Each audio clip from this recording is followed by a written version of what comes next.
Programa Visão Espírita. Apoio. América Chaves Seguros. Seguro é proteger sua vida e seu patrimônio. Precision Hospitalar, distribuidora de medicamentos. Livraria Espírita Verdade e Luz, desde 1959 divulgando o espiritismo em Ribeirão e região. New Face Centro de Beleza, há 20 anos trazendo o melhor da beleza para você. E Casa do Açougueiro, o que você procura, aqui tem.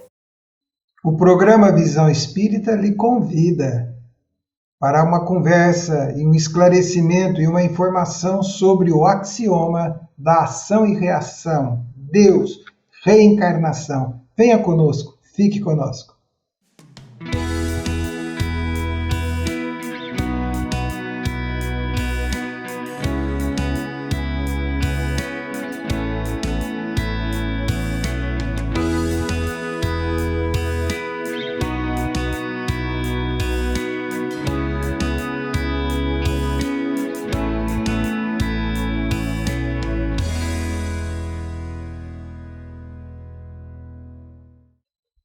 O programa Visão Espírita pede licença para entrar no seu lar e levar-lhe uma amorosa e fraterna mensagem que se traduza em esperança, confiança e muito otimismo.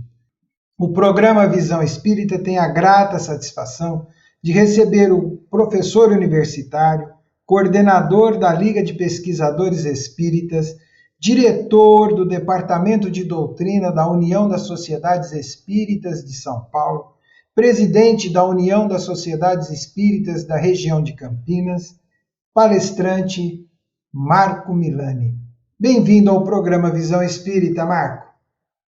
Olá, Sola, grande alegria estar aqui, satisfação em retornar aqui ao programa e também já mando aqui meu abraço aos amigos que estão nos assistindo. No programa anterior, Marco, conversamos sobre Deus, liberdade, livre-arbítrio e uma série de ponderações que você fez muito úteis ao dia a dia, porque esse é o grande significado do estudo espírita, fazer sentido no nosso dia a dia, na nossa tomada de decisão, nas nossas escolhas, na nossa ação. Isso é o espiritismo vivo, redivivo, é o evangelho ativo, promissor, educador, né? E seguindo dentro desta linha de conversa, todos nós estamos envoltos em problemas. Os problemas que temos são causa ou efeito?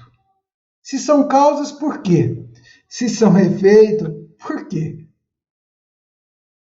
Bom, a gente tem que começar primeiro definindo o que a gente chama de problema, né? Às vezes a gente acha que é um problema. É uma solução. É uma solução. A gente está aqui encarnado para enfrentar desafios, né? Esses desafios eles até podem parecer problemas em algumas situações, mas são oportunidades que nós temos para evidenciar aquilo que nós estamos aprendendo. Então, a questão do que seria um problema, geralmente a gente associa aquilo que nos causa desconforto ou que alguma dificuldade, algum obstáculo que nós temos que transpor, nós chamaríamos isso de problema. Mas se nós chamarmos como desafios, a gente consegue entender que cabe a nós superá-los.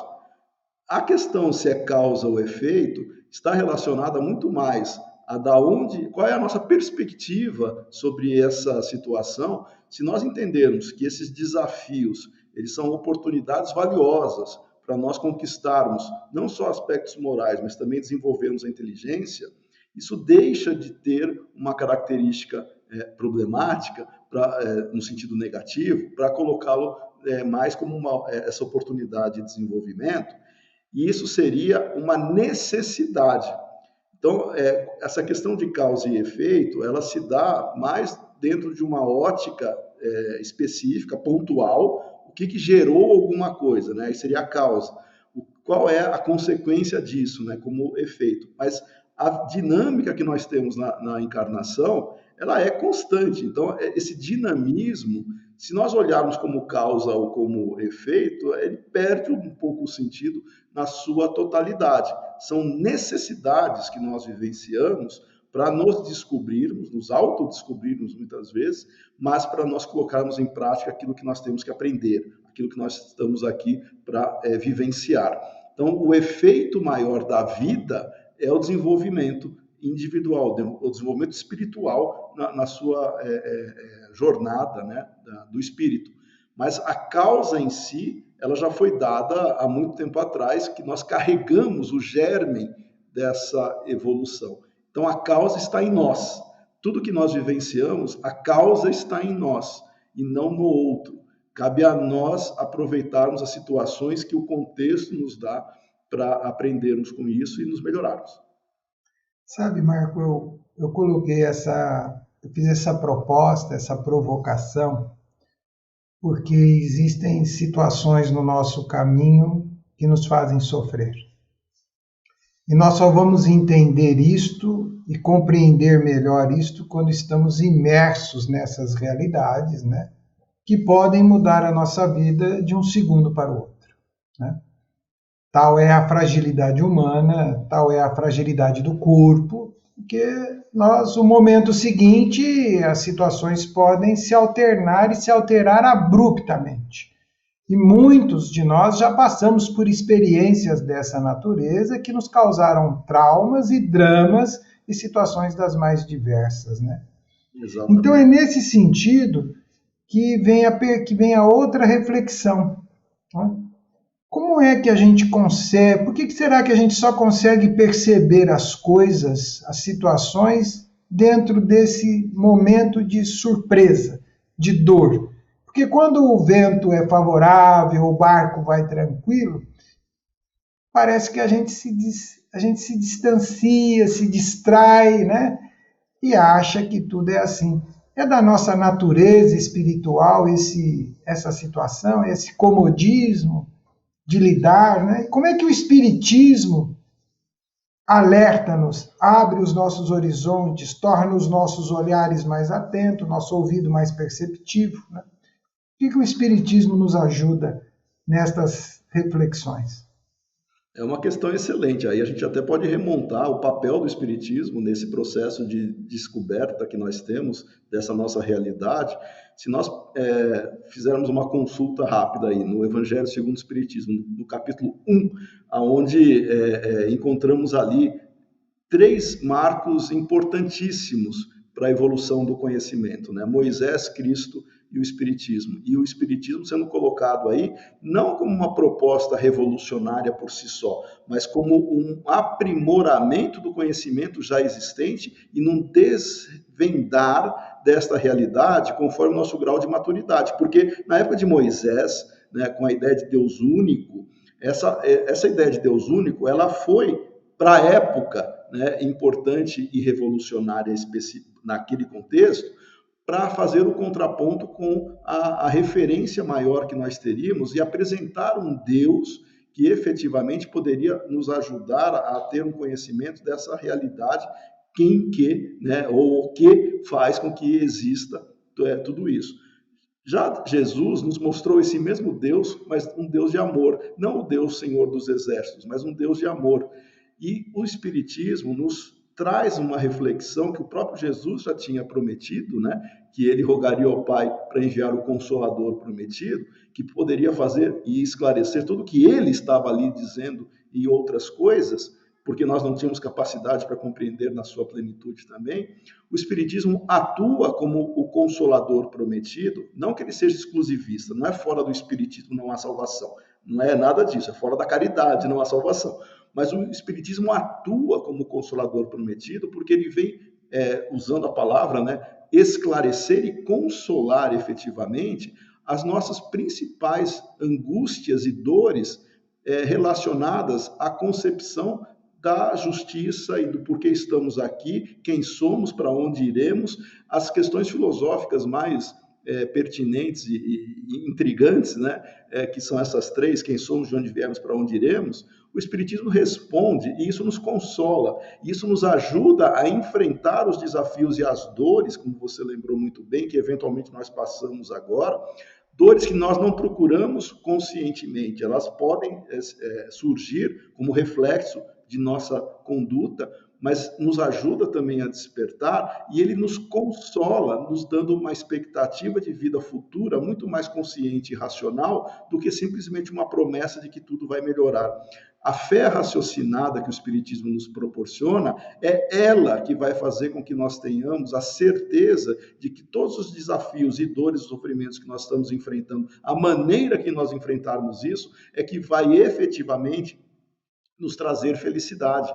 E não é uma felicidade destinada à terra, é uma felicidade que nós vamos levando dentro da nossa proposta de crescimento, que pode se dar um pouco mais aqui. A gente pode melhorar na Terra, sermos um pouquinho melhores do que nós já somos, mas a verdadeira felicidade não está reservada para cá, está num processo futuro de autodesenvolvimento que o Espiritismo explica o porquê e também explica a questão das injustiças que muita gente acha que estamos vivenciando. O Espiritismo explica as origens de algumas pessoas vivenciarem esta ou aquela situação e outras não. Por que uns nascem em berço esplêndido e outros nascem na miséria total? Deus é injusto? Não. Nós entendemos o processo evolutivo das necessidades do ser. Então o Espiritismo traz, via conhecimento dessa realidade, e nos dá o conforto de sabermos que nós somos também responsáveis pela nossa felicidade futura. Está em nossas mãos fazer isso,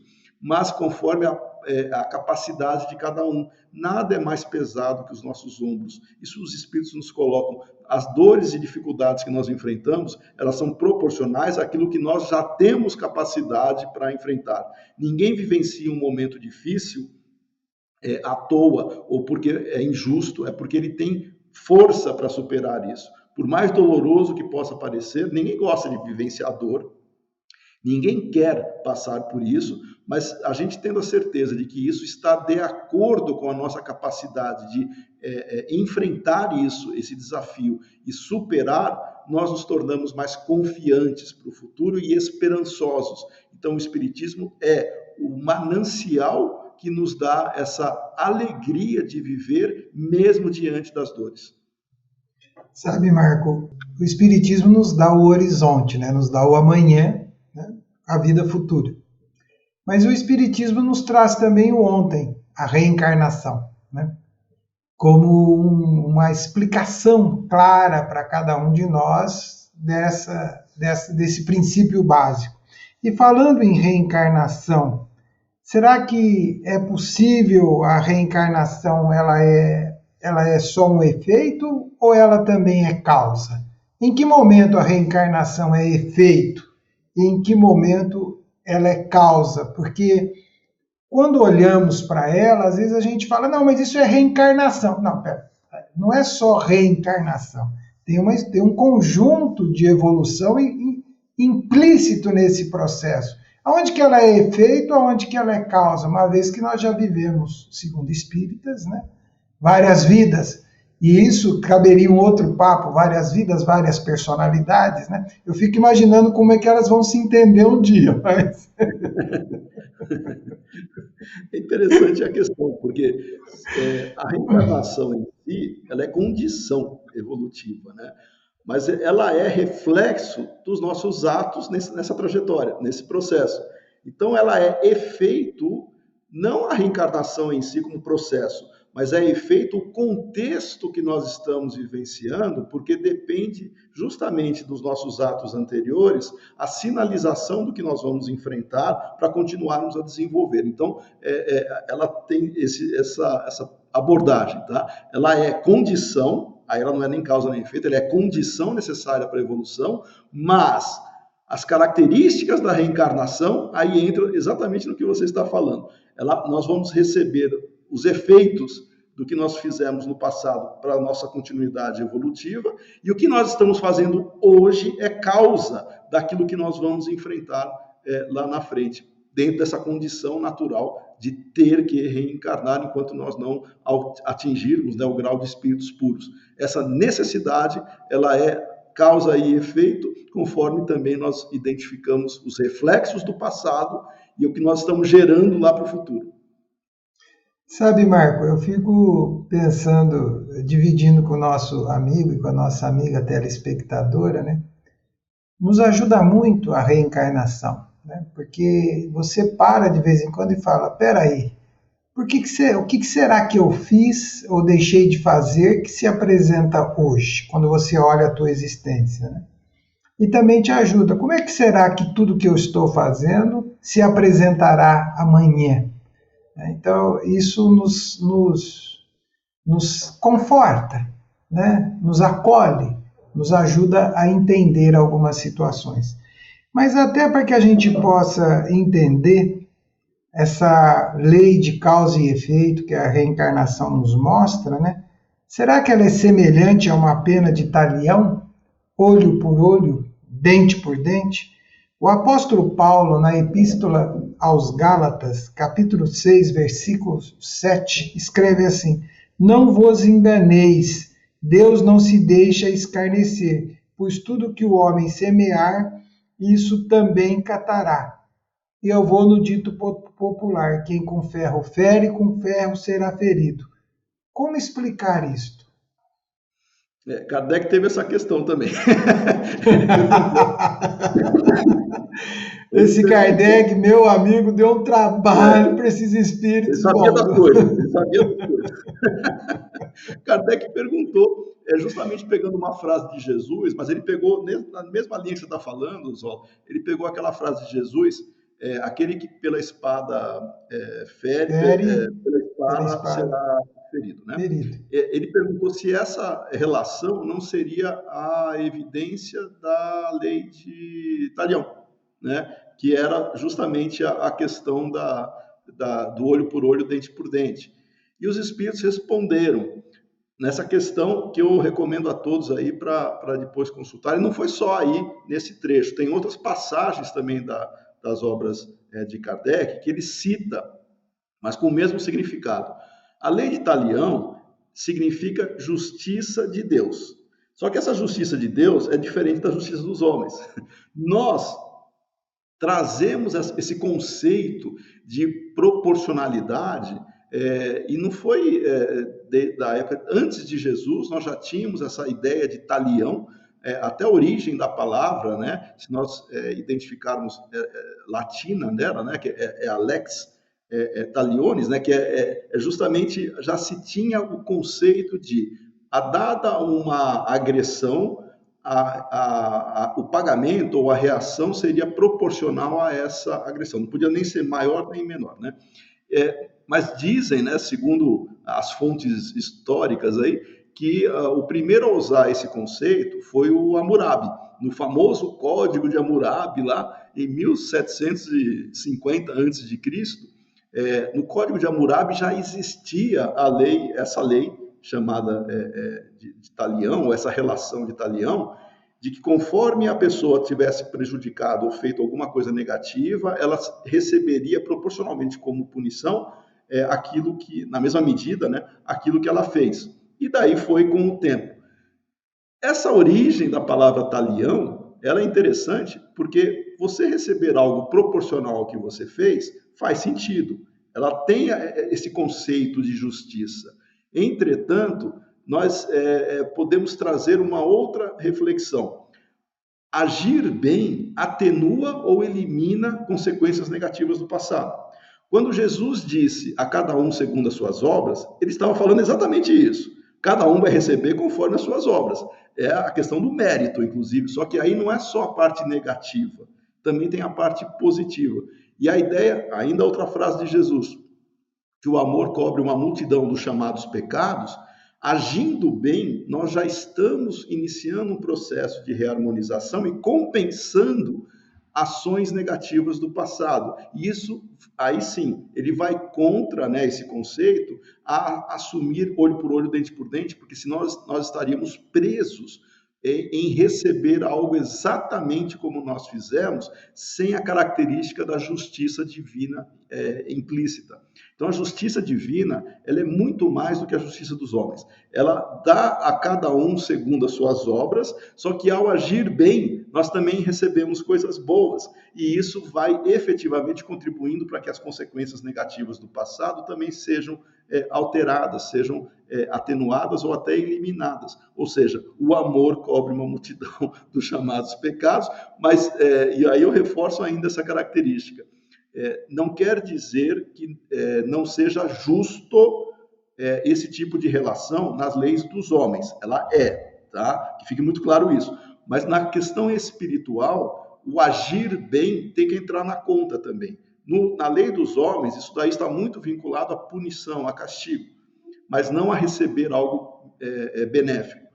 No caso das leis divinas, tudo entra, né? O que nós fizemos de equivocado, mas também o que nós fizemos de bom, e proporcionalmente nós vamos receber entre aspas, essa reação daquilo que nós estamos provocando.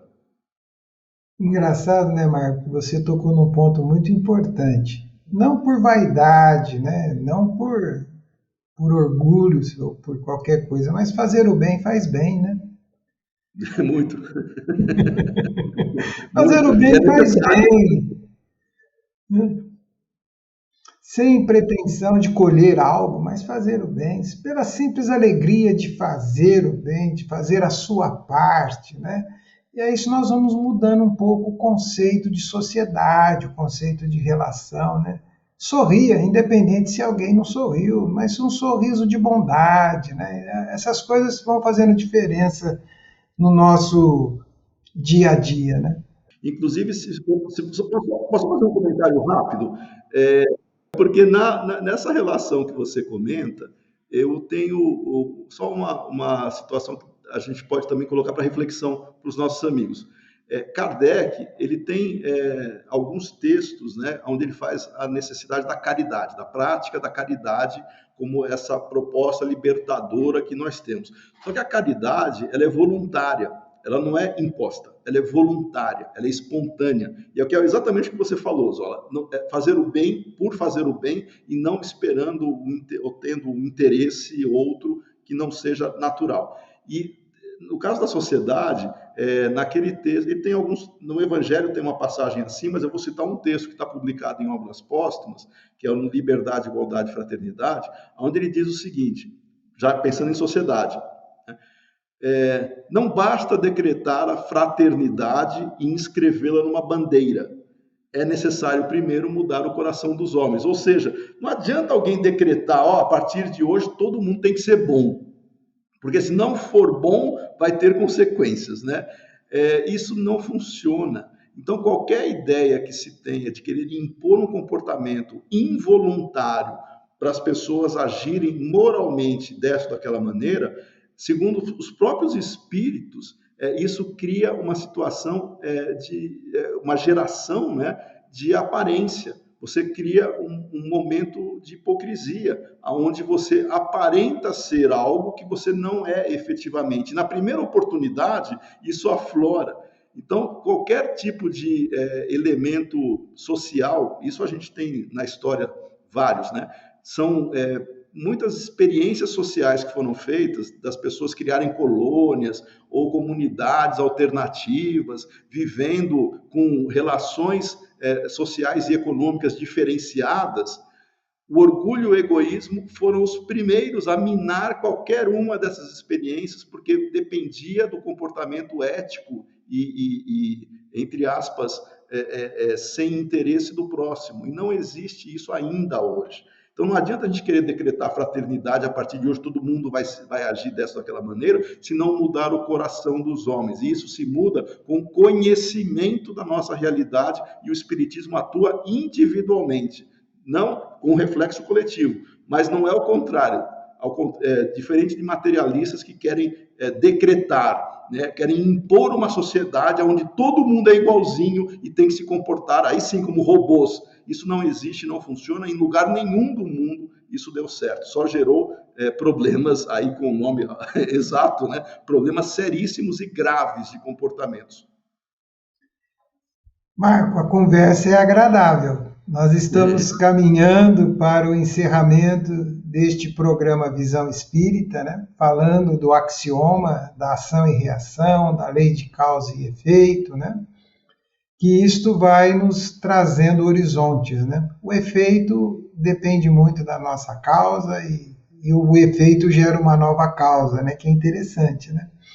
Eu vou te pedir que você deixe uma mensagem de encerramento deste programa para a nossa telespectadora, para o nosso telespectador, já lhe agradecendo pelo carinho, pela atenção, pela presença jovem no programa Visão Espírita. Lembrando o nosso primeiro programa, quando eu brinquei, você continua mesmo?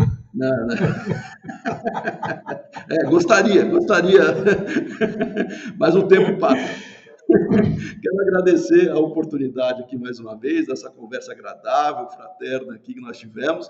A nossa mensagem sempre é voltada, né, para a reflexão que o Espiritismo nos proporciona. Conhecer o Espiritismo é uma oportunidade de ouro. Conhecer o Espiritismo é uma riqueza que muita gente não tem noção ainda, né, de quanto isso poderia representar para mudar a sua vida para melhor. Então, vamos aproveitar esses momentos, cada um no seu ritmo, mas extrair do que temos de útil para nos ajudar a sermos pessoas melhores, praticando a caridade no seu verdadeiro sentido e não simplesmente aparentando ser bom. Vamos ser bons, porque esse é o caminho que nós precisamos ter para nos tornarmos melhores e mais felizes. Muita paz para todos. As nossas sociedades espíritas estão com as portas abertas. Temos as nossas atividades, nossas palestras. Todos estão convidados a conhecer o Espiritismo. Hoje as redes sociais estão repletas de conteúdos espíritas maravilhosos também disponíveis. Inclusive o nosso programa Visão Espírita no canal do YouTube, que você pode assistir entrevistas e bate-papos como este. A proposta espírita é levar-lhe um horizonte, um amanhã melhor.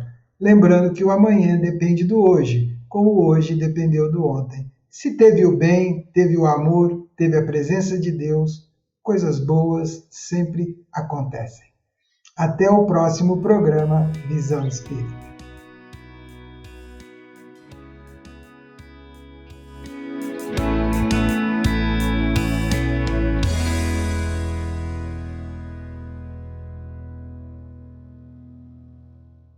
Programa Visão Espírita. Apoio.